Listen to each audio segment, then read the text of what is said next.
Good morning, class.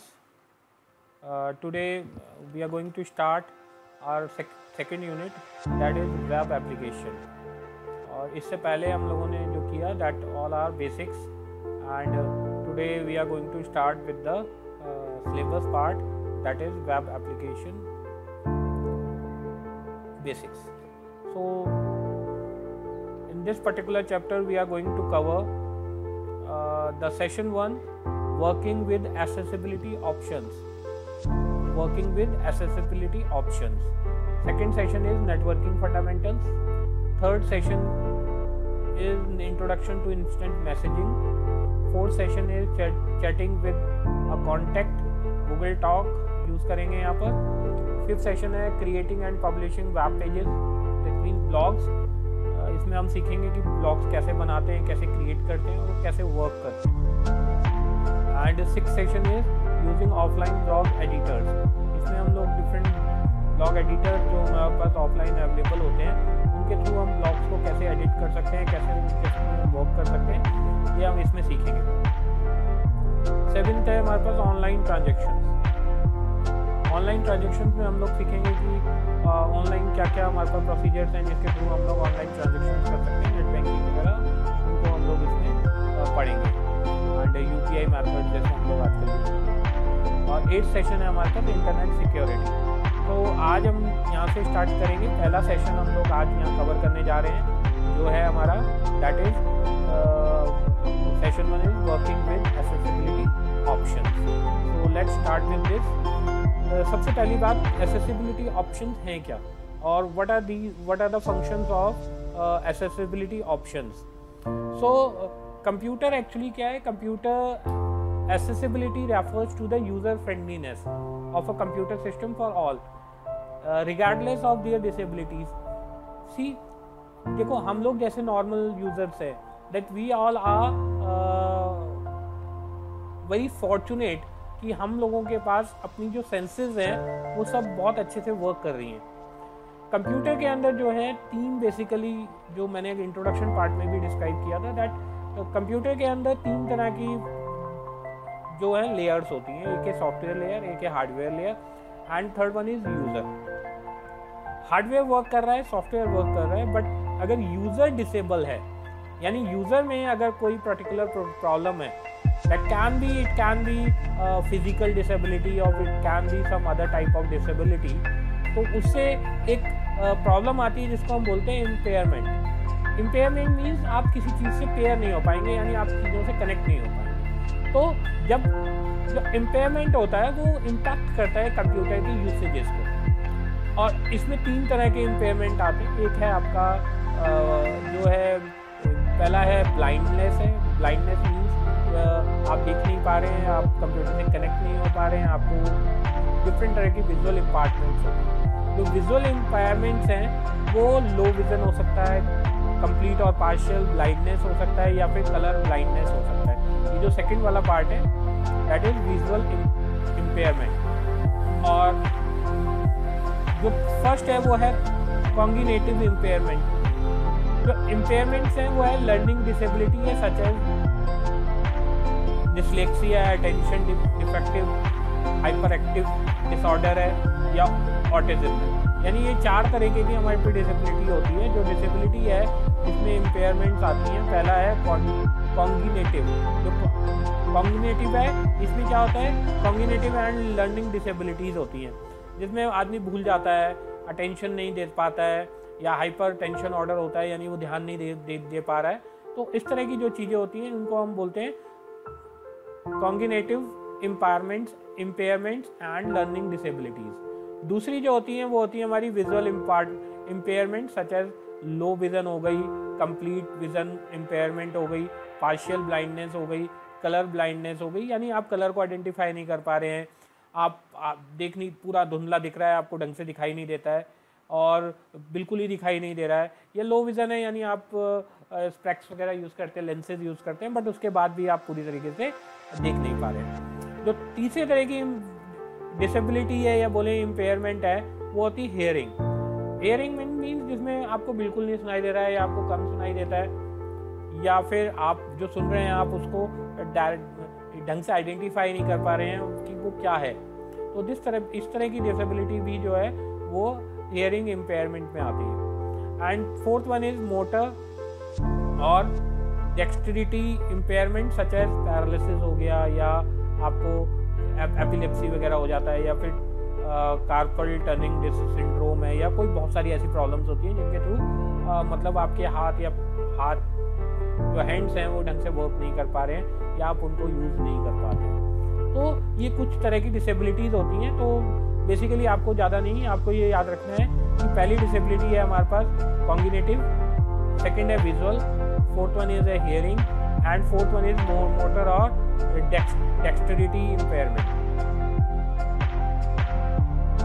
Done. सो इन चारों impairment से बचने के लिए कंप्यूटर के अंदर वी हैव एक्सेसिबिलिटी ऑप्शन।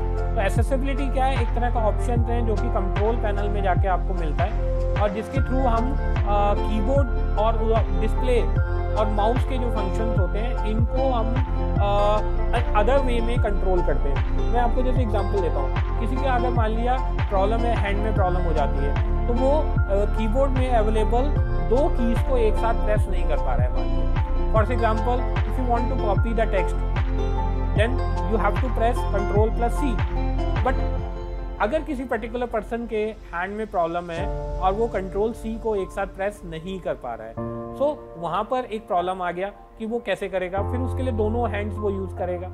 दूसरा ये है कि अगर किसी को मोटर इम्पेयरमेंट है, या बोलें डेक्सटेरिटी है, तो डेक्सटेरिटी होने पे क्या होगा? पैरालिसिस है मान लिया, तो वो एक हाथ को यूज़ ही नहीं कर पा रहा है, तो उसके एक ही हाथ है, वो टाइपिंग कर रहा है, और टाइपिंग करने पे भी उसका हाथ जो है पूरी तरीके से वर्क नहीं कर रहा है। तो प्रॉब्लम क्या है? जब वो टाइपिंग करेगा तो मे बी वो जब टाइपिंग करेगा तो उसका हाथ अगर प्रॉपर कीज में नहीं पड़ रहा है तो एक की वो प्रेस करने लगेगा, उससे 2 या 3 कीज और प्रेस हो जाएंगी। सो इन चीज़ों से बचने के लिए here we have different options by which we can set the things, or we can configure the things in such a way that impairment people also can, or disabled people can also can use the different functions within your computer. So let's start with this.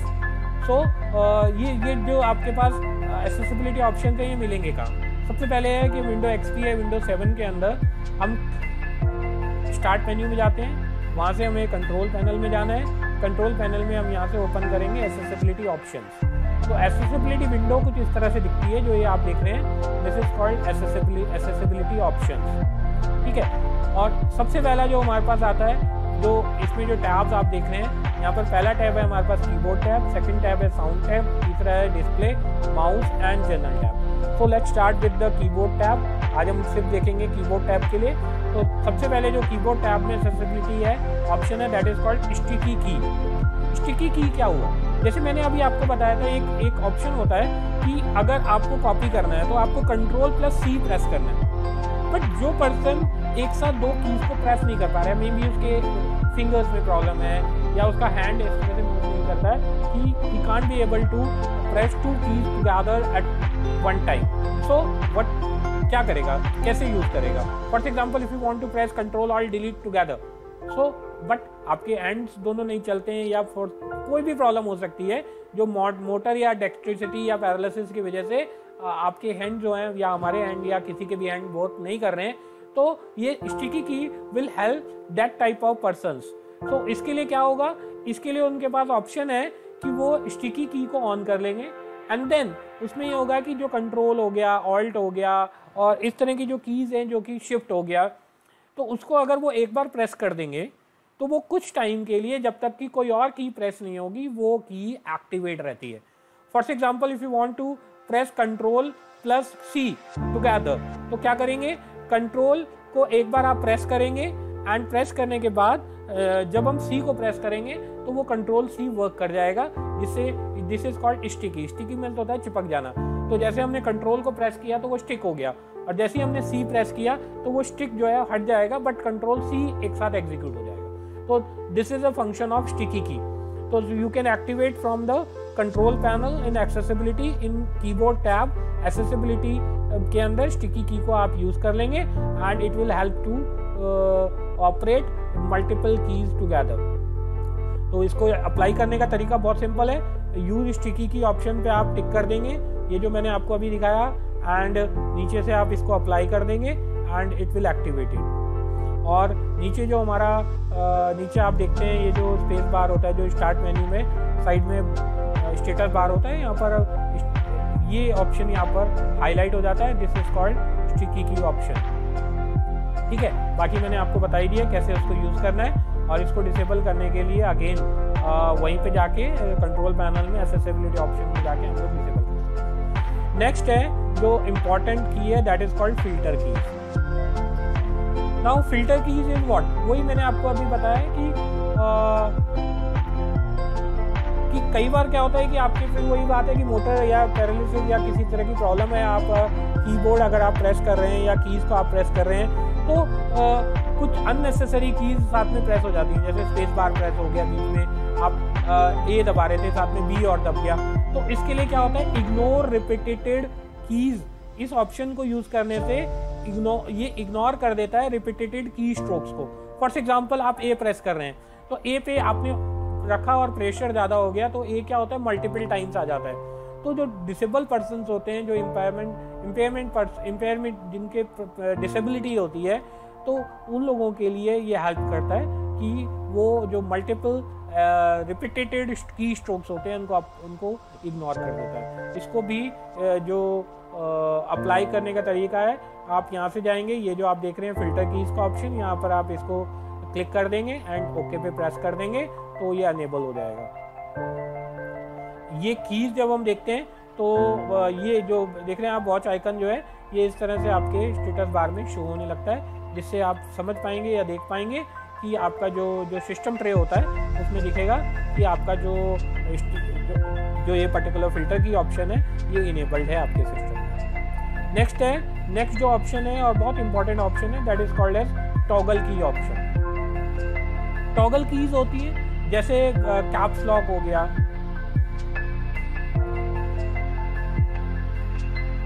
And num lock हो गया, ये particular keys होती है, ये toggle keys हैं, इनको हम on कर लेते हैं, जिससे क्या होता है जो कॉन्गिनेटिव डिसेबिलिटीज होती हैं, जिनमें विजुअल एम्पावरमेंट होता है, उनको पता नहीं चलता है कि पर्टिकुलर कीज ऑन है कि ऑफ है। सो जब हम इस ऑप्शन को ऑन कर लेते हैं, टॉगल की ऑप्शन को ऑन कर लेते हैं, तो आपका जो सिस्टम है वो ऑटोमेटिकली एक इंडिकेशन दे देता है, आइदर वो एक हियरिंग साउंड जनरेट करता है और हाई कंट्रास्ट हाईलाइट करता है इन पर्टिकुलर चीज़ों को, जिनके थ्रू हमें पता चल जाता है कि आपकी जो कीज़ हैं ये ऑन है कि ऑफ है। तो टॉगल की आप समझ गए क्या हुई, जो नम लॉक है वो टॉगल की है, यानी टॉगल की मीन्स हो गया नम लॉक को प्रेस करके we can on the number options and again number key को हम नम लॉक को अगर हम प्रेस करते हैं तो वो नम जो है बंद हो जाता है। तो सिंपल है। तो टॉगल की के लिए क्या है, अगर टॉगल की ऑप्शन अगर आपने यूज ऑन कर रखा है तो जब भी आप नम लॉक को आप प्रेस करेंगे तो नंबर को यूज करने के लिए, तो जैसे हम नंबर यूज कर रहे हैं तो बीप करेगा आपका सिस्टम, जिससे आपको पता चल जाएगा कि नम लॉक ऑन है कि ऑफ है। नेक्स्ट एक्सेसिबिलिटी ऑप्शन में हम आ जाते हैं, वो है साउंड।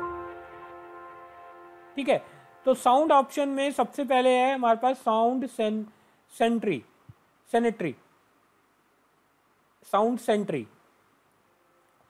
सेंट्री ऑप्शन जो है ये एक तरह की एक्टिविटी होती है। जब भी आप किसी विजुअल वार्निंग जो है डिजायर्ड होती है, वहाँ पर हमारे को साउंड्स जो है ये फ्लैश होती हैं। जैसे कुछ पर्टिकुलर ऑप्शंस होते हैं, जैसे हम नोटपैड हमने लिया, नोटपैड में हम लोग क्या कर रहे हैं, नोटपैड में हम टाइपिंग करने की जगह हमने एंटर कर दिया, यानी हम नोटपैड को ओपन करने जा रहे थे। जैसे यहाँ पर एग्जांपल दिया हुआ है, मैं इसके एग्जांपल आपको बता देता हूँ कि जैसे हम रन में गए, रन में जाने के बाद हमने नोट लिख दिया नोटपैड की जगह और हमने एंटर कर दिया, तो वहाँ पर एरर आता है, बट उनको नहीं पता चलेगा जो लोग देख नहीं सकते हैं, जिनकी विजुअल एम्पावरमेंट है, जो नहीं देख नहीं पाते हैं। तो यहाँ पर क्या होगा, एक वार्निंग बेल आएगा, जिससे उन्हें पता चल जाएगा कि जो टाइप किया है वो गलत हो गया।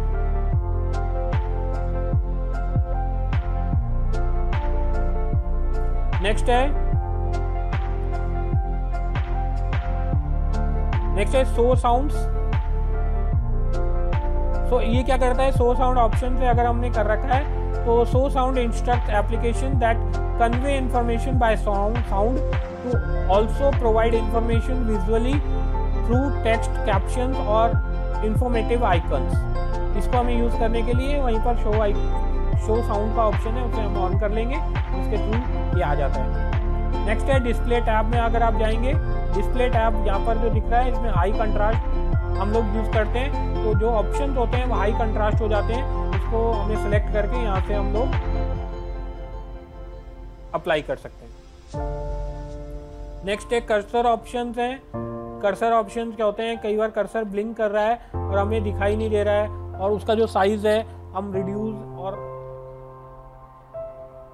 इंक्रीज कर सकते हैं कि कर्सर जो आपको दिख रहा है ये बहुत छोटा दिख रहा है, हम इसे इसका साइज को इंक्रीज कर देंगे जिससे ये दोनों चीज़ें यहाँ से इंक्रीज और डिक्रीज हो सकती हैं। नेक्स्ट माउस क्लिक्स हैं।